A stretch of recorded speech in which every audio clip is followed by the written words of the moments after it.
All right, let's continue on from homework 1. Hopefully, well, not hopefully.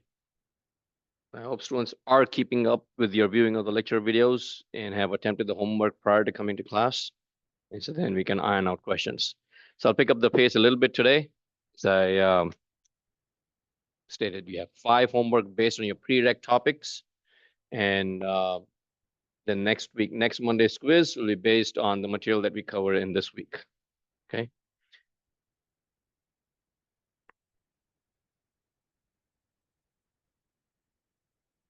All right.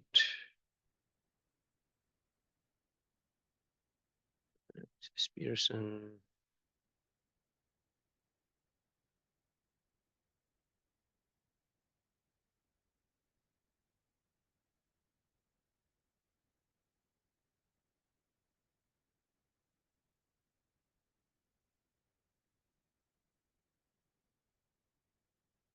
Okay, so does anybody have any questions about homework 1? Is everybody done with homework 1? Yes, okay. How about homework 2? Power and energy. Questions about power and energy.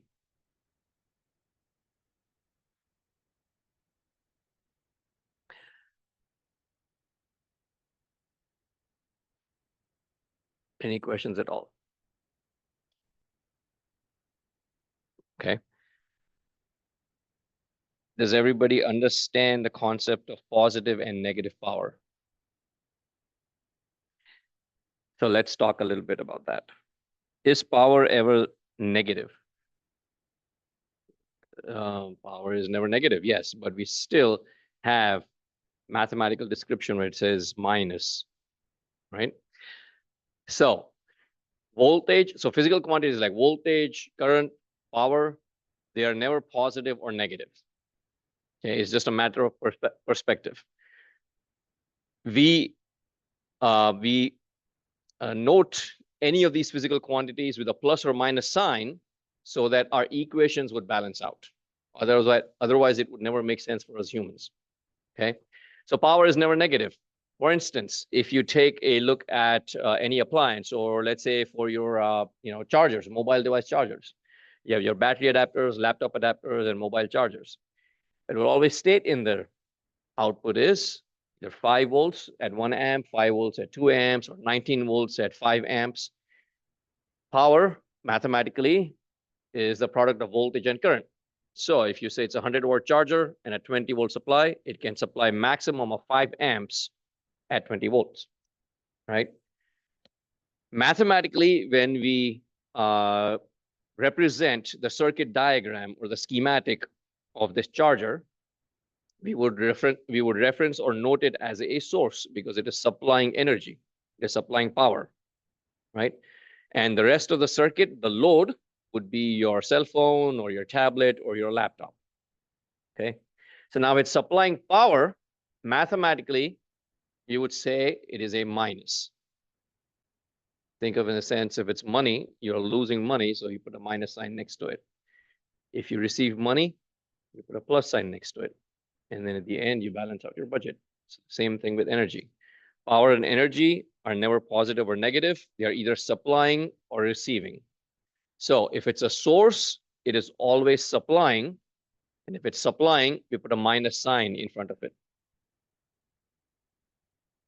Make sense? And then if it's receiving any kind of load, so all the components that we look at, the resistors, capacitors, inductors, they're all receiving power and energy. And so we put a plus sign in front of it. Yes. Sure. So question being asked is, can we go through 1.2 in the same context? All right. Okay. So we'll get to that in just a minute. So when I said we put a plus and a minus sign, the equation remains the same. And if you've gone through the lecture slides in the video, we have equation P is equal to P power is equal to V times I. P is equal to VI, product of voltage and current. If power is positive, we use the equation P is equal to plus VI, meaning just VI. And if it's negative, we use the equation P is equal to minus of V times I. And so the resulting Could be either a minus or plus, depending on the voltage or current. And that brings us into the passive reference configuration or the passive sign convention. How do we determine for any element in a circuit whether power is positive or negative? Well, if you take a look at this problem, for example, we have right here 3 elements. We don't know whether the element is a power supply. We don't know whether the element is a resistor. We don't know if it's a load. It's simply an element. So a generic representation is simply like a rectangle, and it's an element. And you have element A, B, and let's call this C. A, B, and C. We don't know anything about this element, but we do know the polarity of the voltage across these elements, and we do know the direction of the current that is flowing through these elements. Okay, so VA, voltage across A, is given to us with a plus at the top, minus at the bottom. If you take a look at the current direction, and we try to match it with, not match it, but we reference it with the voltage polarity. If the current is entering the negative terminal, we say that the power equation should be minus VI. If current enters the negative terminal, power is negative, and we use the equation P equals minus VI. And so let's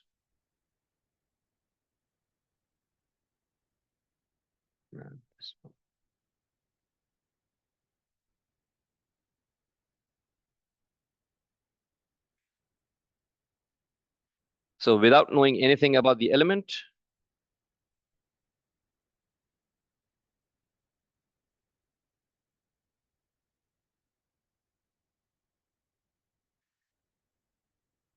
positive polarity or positive end of the voltage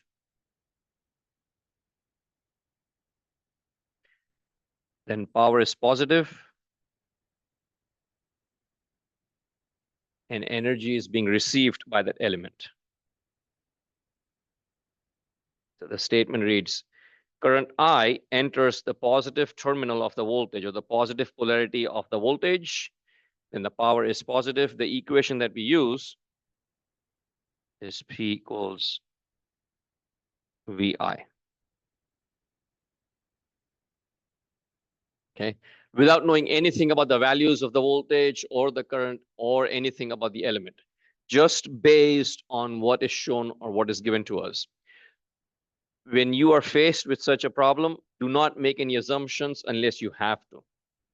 So in this case, we are given the current direction, we are given the polarity of the voltage. We simply take a look at we observe the diagram, and we simply decide which equation we need to use.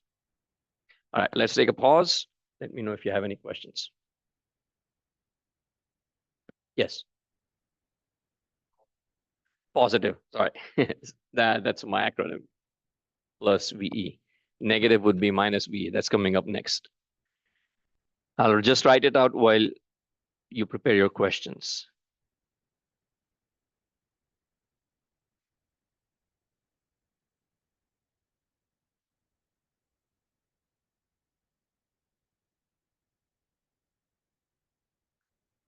Actually, instead of VTG, let's just write V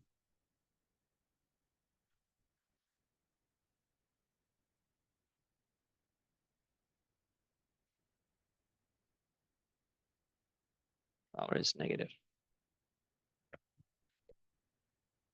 Okay. So two sides of the same coin. If the current direction is indicated as entering the positive terminal of that voltage, then the power is positive. If it enters the negative terminal, power is negative. And the equation we would use is P equals minus VI. And so then we'll go back to that problem and apply these principles. How many of you are done with homework 2? Okay, most of the class. Okay. All right. And so for this problem right here, IA, is it entering the positive or the negative terminal? Negative. So power is negative. So the equation we would use is P equals minus VI. And then we look at the values that are given to us. So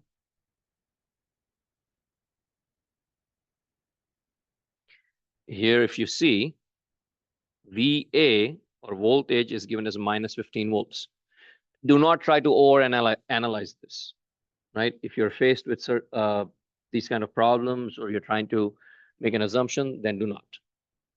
Simply work step by step. So step by step means we first observe the figure. In the figure, it says, or it shows that current is entering the negative terminal. So equation is P is equal to minus VI. Then in that same equation, we simply enter the values that are given to us. So V is minus 15, simply enter minus 15 times 3, you get minus 45. But minus of minus 45 gives you plus 45. So in the end, it turns out that the power is positive. Yes, go ahead.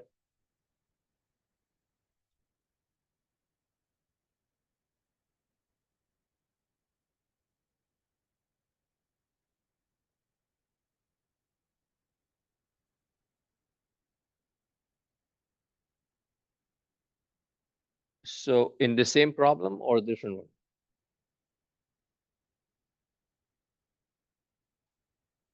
Okay, number set. Oh, this one, 1.28. All right. In 1.28, let's see, what do we have? Oh yeah, the ammeter and the voltmeter connected. Yes. So you said part C, right? Find the power for element A if the ammeter reading is -2 and the voltmeter reading is +30. So your question was,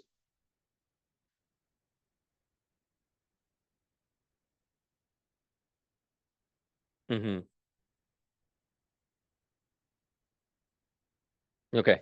All right. So let's see what the description says first, right? So when we have an meter that we are trying to measure, right? The meter has two terminals, one positive, one negative. Going back to the first ever meter described or created, they always use red for positive, black for negative terminals or the common terminal. Okay, the negative or the common terminal is the most important. Okay, so any meter, any power supply that you take, the black terminal or the negative terminal or the common terminal, it would be referenced, it would be color coded, it could be written on top of it, or written on the side of the panel. So that's simply the baseline measurement. That's the reference point. Okay, so if you take the meter and we reference it to this this schematic that's shown on here, what we are doing is we are taking a meter and we are connecting it directly across that element. So voltmeter VM is measuring across A with the positive terminal at this end on the left side and the negative terminal on the right side. Now, we don't know what the voltage is across that element A. So we read the meter. The meter says, why did it get so big? Let's see. That's weird.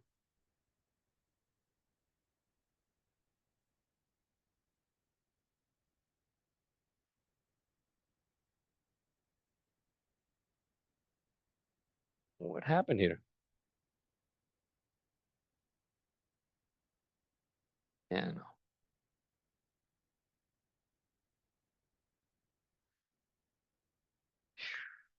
Okay, so the voltmeter is measuring across A in a specific polarity. At this point, we don't know what the voltage is. We don't know the polarity of the actual voltage across that element.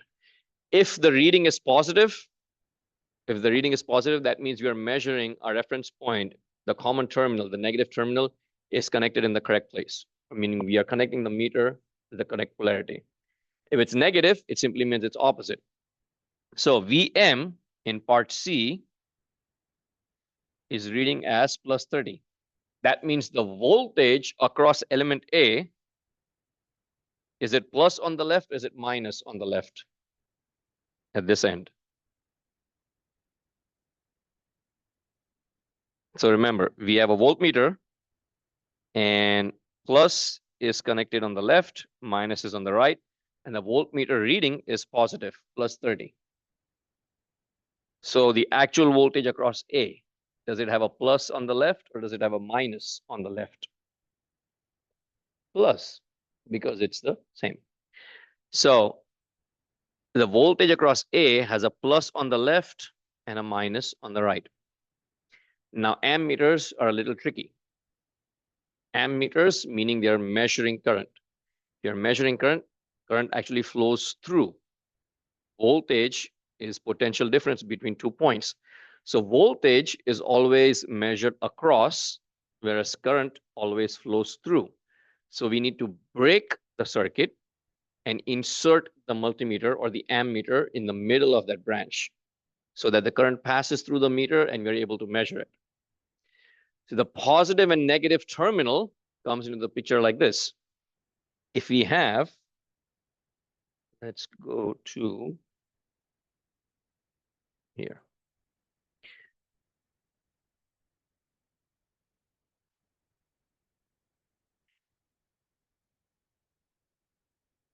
If you have this branch right here, we're going to break it. And let's say we insert a meter in the middle.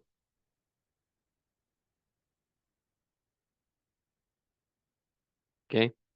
Now, if the current is flowing this way,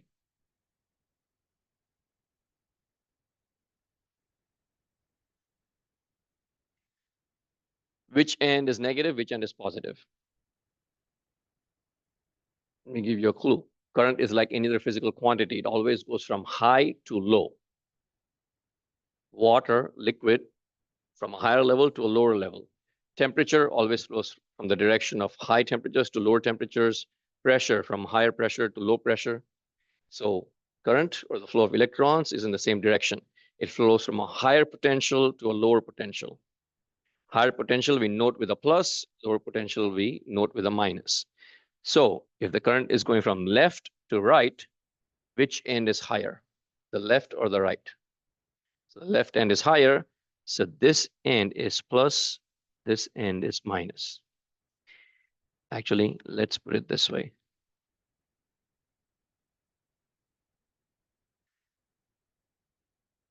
That's your current meter, okay?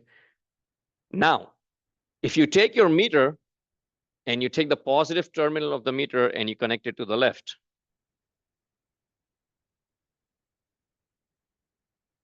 then your final value or the measured value would be positive. So let's do it this way. A plus minus results in a positive reading.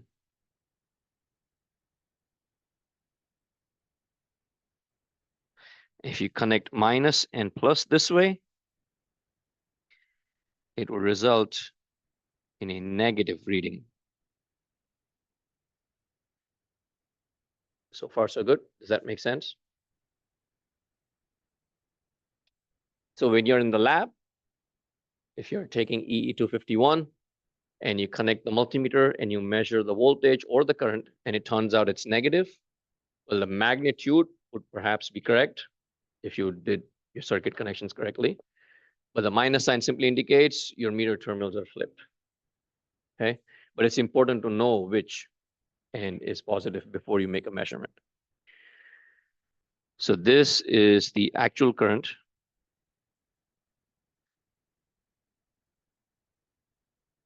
And this is the meter connection.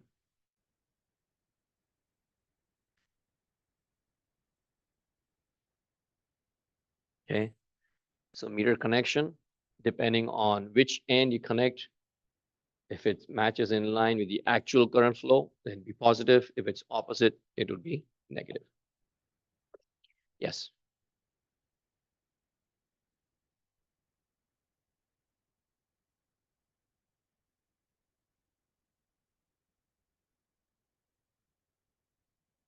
So the question being asked is, if we get a negative reading on the meter, should we just flip the sign?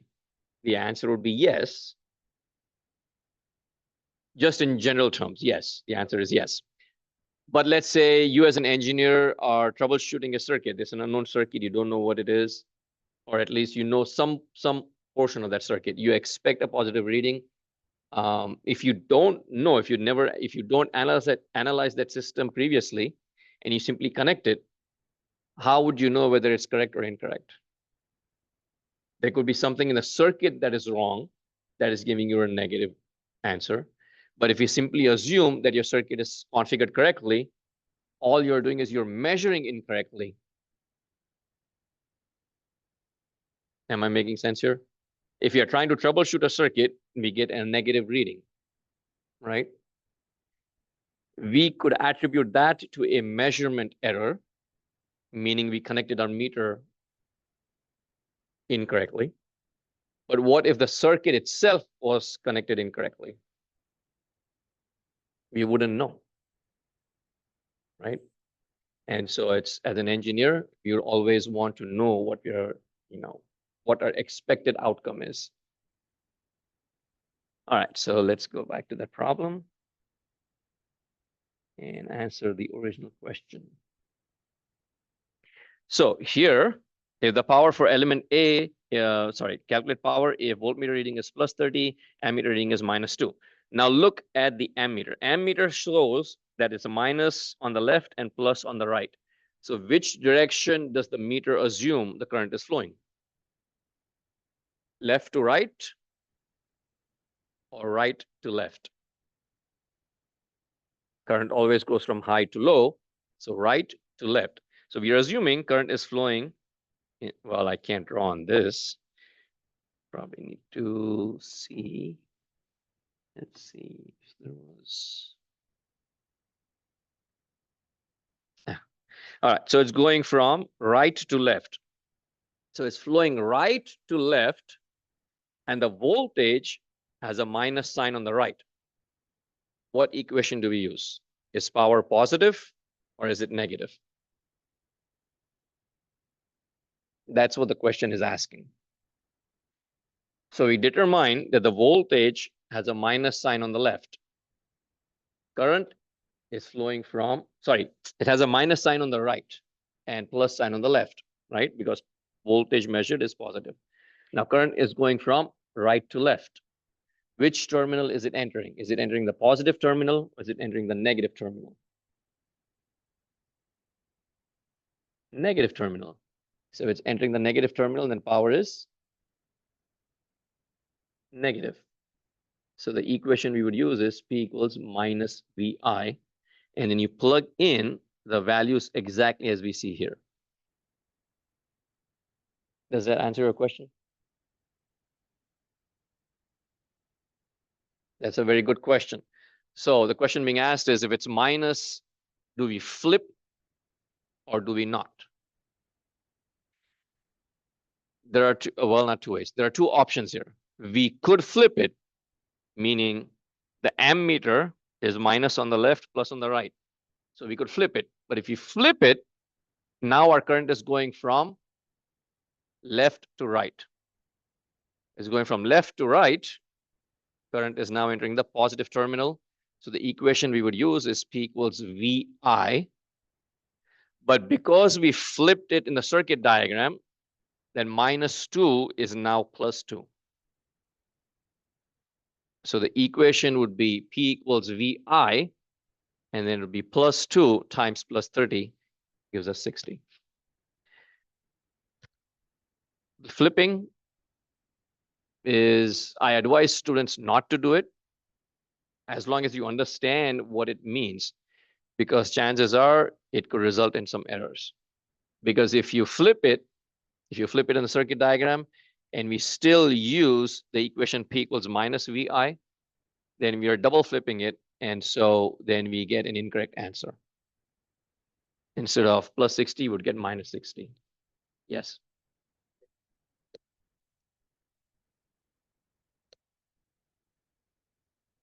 Mm-hmm.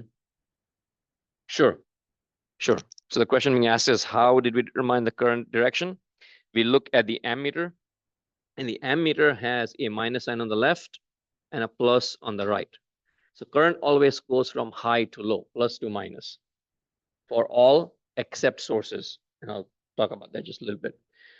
So if it's plus on the right, then current is going from right to left. So it's moving from right to left, just based on what the schematic is showing me, not based on the values that is given. The value that is given is -2. I'm not looking at that right now. I'm only trying to determine which equation I need to use. So I'm looking solely at the schematic. I'm looking at the VM connection, and I'm looking at the AM connection. And I'm determining that the equation I need to use is P equals minus VI. After I establish the equation or the correct equation, then I move on to inputting the actual values. Okay. Let's take a pause, think over it. Let me know if you have any questions.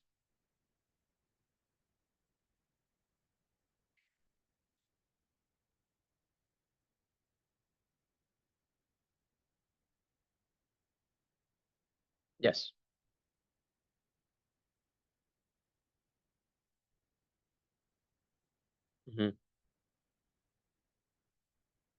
Yes, but only mathematically.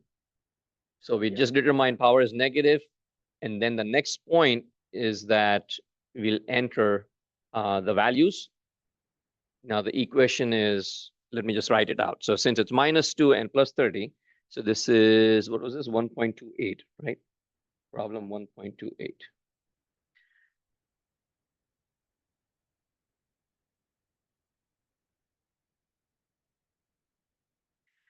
So current enters the negative terminal. Power is negative.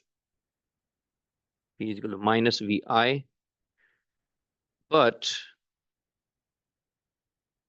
V was 30 and I was -2. So it results in a positive value, 60 watts.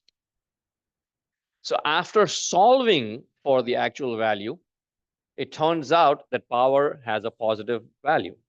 It's plus 60 watts. So if it's plus 60 watts, is the element supplying or is it receiving? If you give $100 to your buddy, you think you're going to get it back ever? No. If you give it out, consider it a gift. It's not a loan. So that's a net negative. So if you're always giving, if it's supplying, it's negative. If it's receiving, it's positive. Sorry, if it's positive, it's receiving. And so in this case, if it's positive, it's receiving. And if it's receiving, that means it's a passive component. It's not a source. The power is positive. It's receiving or absorbing energy. Absorbing power and energy. Receiving power, absorbing energy. Okay.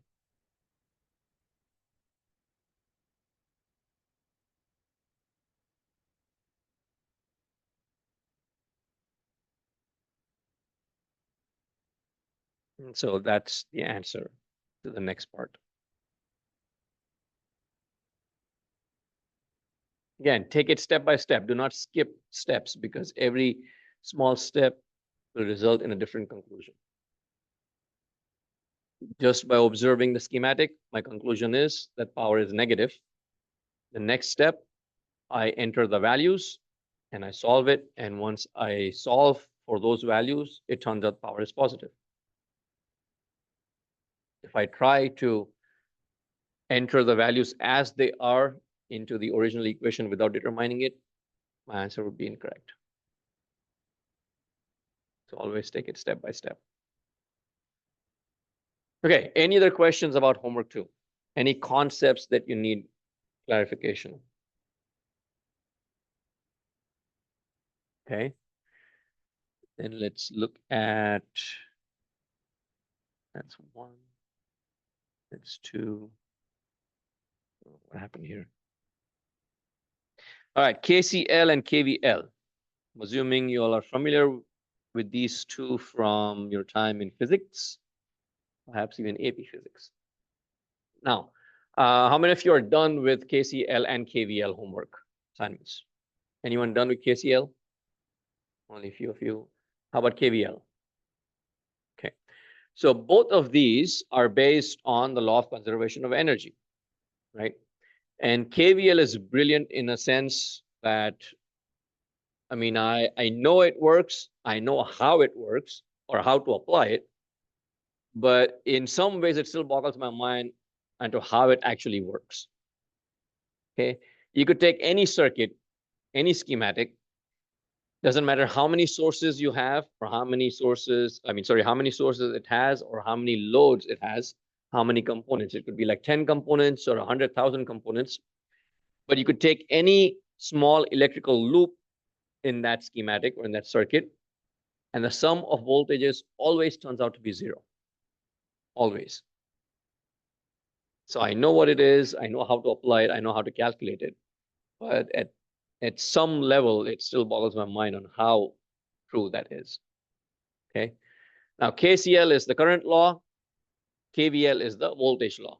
And these three laws, if I haven't mentioned it before, or if you missed it, Ohm's law, KVL, and KCL, these are the three foundational laws that you need to know for the entire course. All of circuit analysis is built on these three. Okay.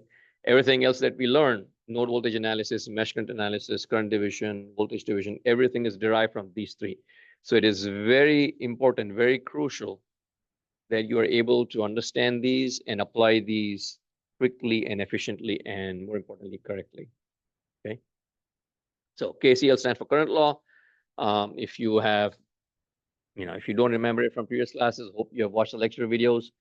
But KCL simply states, if you have a junction in an electrical circuit, then the total sum of currents entering that junction must equal the total sum of currents leaving that junction. So KCL is easy to apply. What I typically do is I use an equal to sign, and I just look at the current directions for all the currents that are entering the junction. I put it on the left-hand side of the equation, and all the currents that are leaving the junction, I put it on the right-hand side of the equation. And that's it. I have my KCL. Okay. So let's just take one example from here. If you have attempted this homework, do you have any questions about any specific problem? Otherwise, I will just do 131. Any specific question? Yes.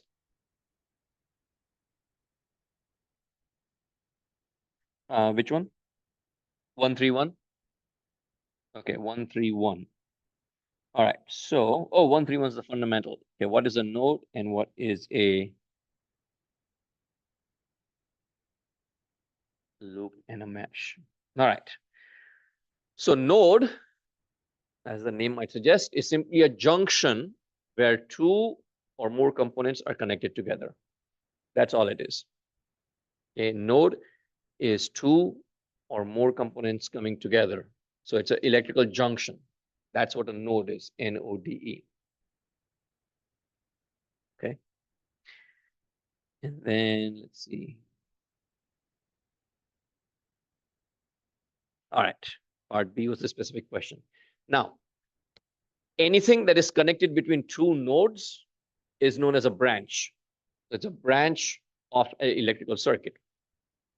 So a node is where two or more components come together. It's an electrical junction. Then you have two junctions. Anything that is connected between those two junctions is known as a branch. Yes.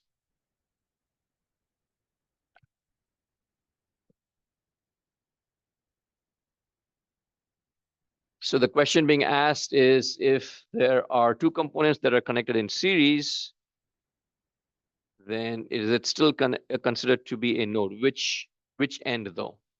The one in the middle or the one at the open ends?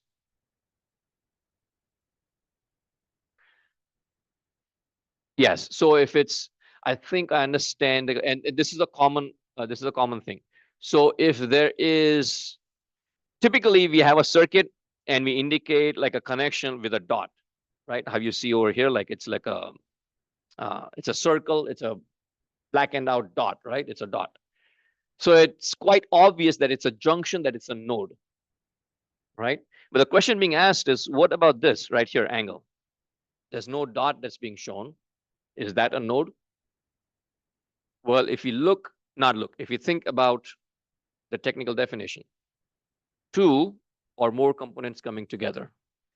So we have component B and D coming together here. So that is the answer to your question is, it is a node. The only reason the dot is shown is just to highlight it. Some circuit diagrams, and you will, the more circuit diagrams that you look at, the more you realize how quirky and how how many variations there are in different people. So some people will do a dot in there. Some people will just leave it as it is, and it's just assume that everybody knows what to do, right? So it's not always obvious. But a junction could be marked with a dot, or could be just left as, without a dot, and it would still be a node. So two or more components coming together, that is a node. So the answer to your question is identify the nodes in the circuit or figure. Let's take it by the process of elimination. So the first one says joining elements A, B, C, and F. So where do we have that? AB is right here. CF is right here. And then AB is at the top, CF is at the bottom. Is that a node? The answer is yes, and I'll explain. When you have two nodes, and there's nothing but a wire between those two nodes, it is the exact same electrical point. It is the exact same node. So there is only one single node between A, B, C, and F. Okay. And this is an important concept in recognizing electrical circuits. So between A, B, C, and F, there's only one single node because all components are coming together. In the circuit diagram, it's shown that there are two dots. So our brains automatically think as if there are two different junctions in there. Okay. But it's not two different junctions. If they are connected by a wire, and this is the most important point, if you have multiple nodes in a circuit and they're all connected by wires, it is the exact same electrical node. You could have 100 different dots in there. It would not matter. It is the exact same electrical node. Let's take a pause and I'll give you a real life example after that. 10:48. Okay.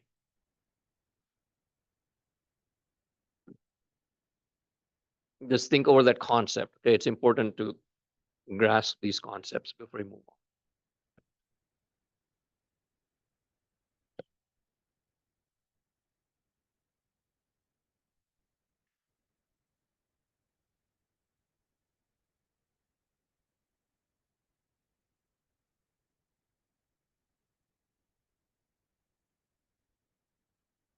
Any questions? Okay, so real life example. How many of you have used a power strip or an extension cable? I'm assuming everyone at least would have used somewhere, right? If you, yeah, exactly. It's in use right now in the classroom because you're plugging it in, right? All of those are simply coming from the wall outlet. And if you look at those, right, over onto that wall on my left and your right, it's one single pipe that's running from the top, right? It's coming through there and it's getting divided into multiple, I think it's 1, 2, 3, 4 lines, right? And all of those are further divided into like multiple points. Each one of those points is live. No circuit is connected, but it's still live, right? You could plug your charger here up front, you could plug it in there, you could plug it in there. All of it is the exact same electrical node. No difference. The neutral wires are all connected together. The positive end or the hot terminal wire is the same. The ground or the earth terminal is still all the same. Plugging it into here in the front row is the exact same electrical node as the one right at the end or even on the lab benches. They are exactly the same electrical node. Power strips, they're all connected in parallel. All three terminals, you have three wires running through.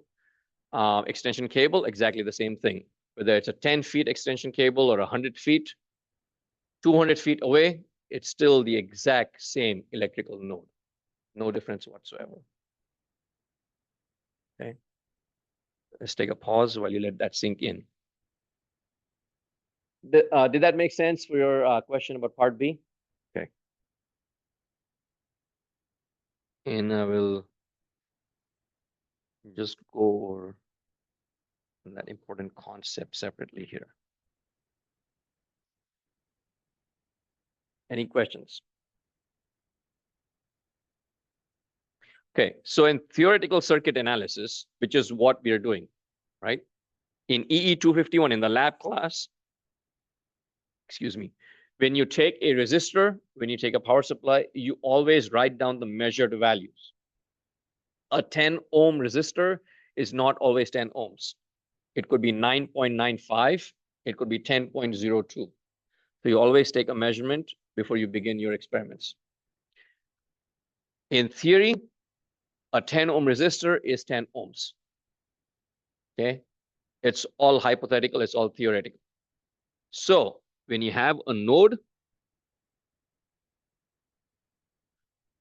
in theory, a node could be represented by a dot.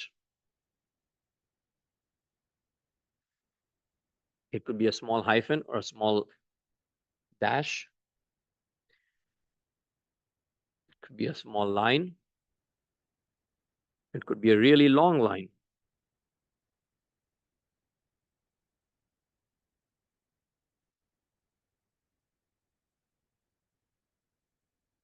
Hyphen or a dash. A short line. Or I would say really long. In theoretical circuit analysis and circuit diagrams, all four of these are exactly the same. There's absolutely no difference. Okay. In real life, it does make a difference. Real life cables or conductors have some resistance, whether it's 1 ohm or 2 ohms or less, but that resistance is going to cause a small degradation in your signal. Power supply lines are 110 or 120 volts. If you have a drop of, let's say you have a 200 feet extension cable and you plug it into a power outlet 200 feet away, that 120 might drop to like 119. Let's say a drop of 1 volt. It's not going to make too much of a difference, right? But let's say you have a HDMI cable and you run that HDMI cable over 200 feet or a USB cable over 200 feet. Now you're talking of signals that are smaller than perhaps 1 volt. So over long distances, those signals would degrade a little bit because there's losses that occur. And so in real life, there is a limitation. Even for overhead power lines that are running long distances, hundreds of miles, there are losses that occur. Okay. So data cables, power lines, everything in real life, we have to take all of that into account. But in this class, when we are dealing with electric circuit theory, it's all theoretical. Everything is exactly the same. A dot is the same as a very long line. So in that example, we had, or the problem, we had multiple components, and those components were connected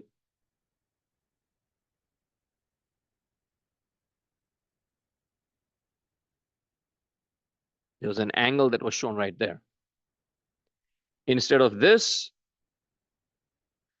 I could show it like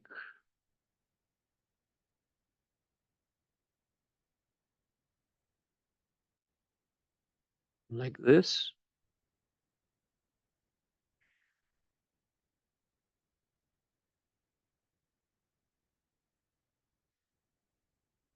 Or I could show it like this.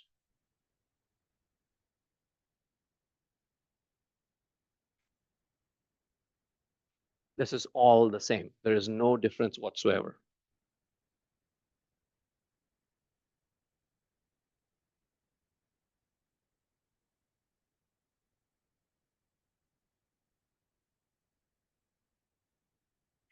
They're all the same.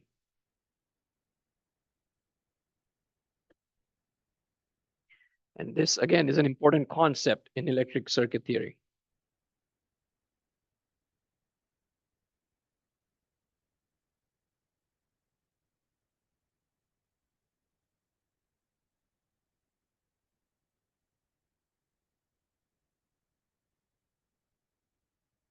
All right.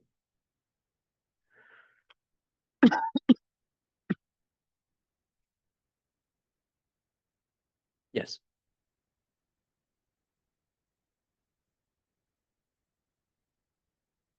Sure. So part B is the question. So joining elements A, B, C, F, we all agreed it already is, that's a node. And then I'll make it this bigger. Ah.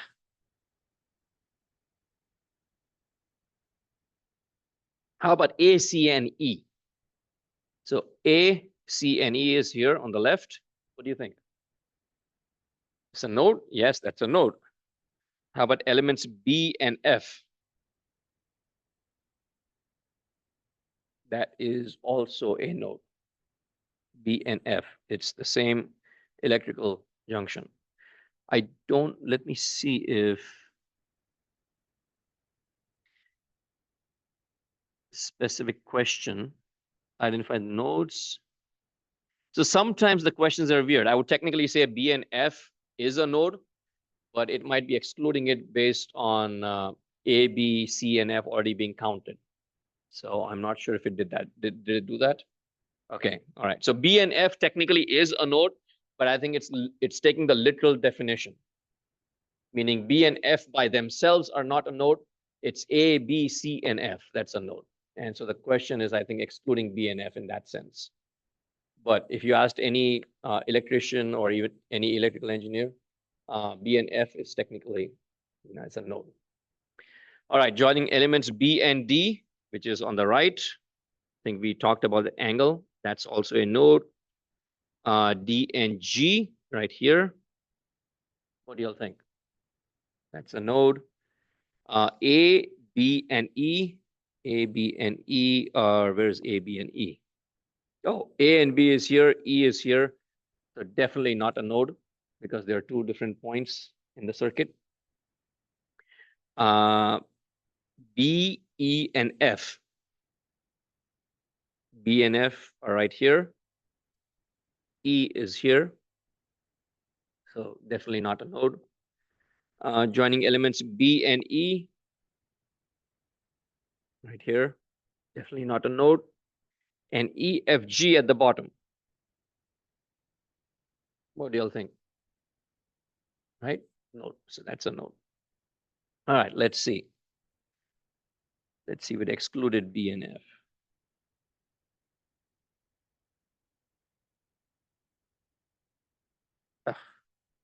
Let's go.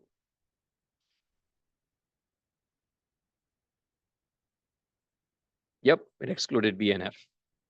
Yeah. Okay, you're right. All right, any other questions? I think we have a couple of minutes. Oh, by the way, I did mention this with some students, but I'll again announce it. So since these are based on our prereqs, the reason we do it again in this class is because it's kind of like a refresher. And all circuit analysis techniques are based on these principles. And so that's why we have these 5 homework in the beginning so that we can get these refresher topics out of the way and get into our circuit analysis. So KCL is easy to apply. That's fine. KVL, I show a technique in my lecture videos that I use, but you've already done this before. If you are comfortable with the method that you have learned, you stick with what you have learned. Okay. You stick with the methods that you have learned. You don't need to necessarily do what I am doing. Right? I'm not here to mess with the knowledge that you already have. It's to enhance your knowledge and your understanding. So If you have a preferred method of applying KVL, you stick with it. You don't need to do what I do. If you want to learn and try and you think it's easier than what you already have, by all means, feel free to use it. All right. So again, keep up with the lecture videos. Get done with homeworks 3 and 4, and then we'll do. Have your questions ready for homework number 3, homework number 4, and then there's homework number 5. That's on Friday.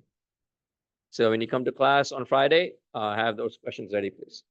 All right. I'll see you then.